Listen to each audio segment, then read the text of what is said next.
नमस्कार मु विमला पल्लाई आपण मानू दीपुर दीपावली चैनल को स्वागत। मकर संक्रांतिर शुभेच्छा और शुभकामना जनाई एक क्षुद्र कविता शुणा जाऊँगी। कविताटिर शीर्षक मकर संक्रांति।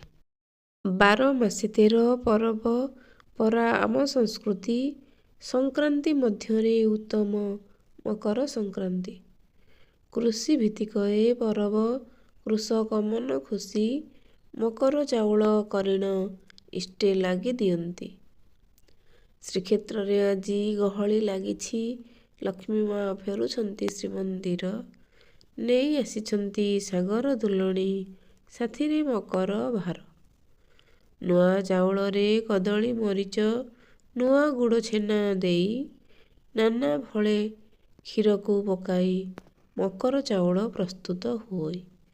मकर संक्रांति ठारू माघर प्रवेश, सूर्यदेव होइथांती उत्तरायण। आजिर दिन रे माँ गंगा मर्ते होइथिले अवतरण।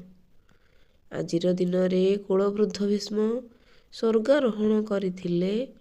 मकर राशि को रवि चलन रे बहु शुभ फल मिले। संक्रांति रे साड़ बड़ शुभंकर अटे मकर संक्रांति। दक्षिण भारते एही दिनटी को नववर्ष रूपे पालंती। फूल तुलसी रे जगतर नाथ हुंती मकर बेश, से रूप दर्शने भक्तर पाप समूले होई नाश। मकर आसिले आकाश मार्गरे रंगीन गुड़ी उड़ई, मकर संक्रांति मैत्री सूतारे स्नेह प्रेम श्रद्धा बांटई।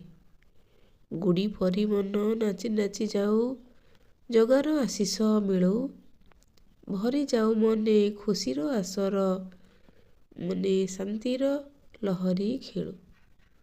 जय जगन्नाथ। आपण मानकु जदि कविताटी भल लागुथाए तेबे भिडियोटी को लाइक कमेंट करने को भूलेबे नहीं। चैनल रे नुआ थिले सब्सक्राइब कर दियंतु।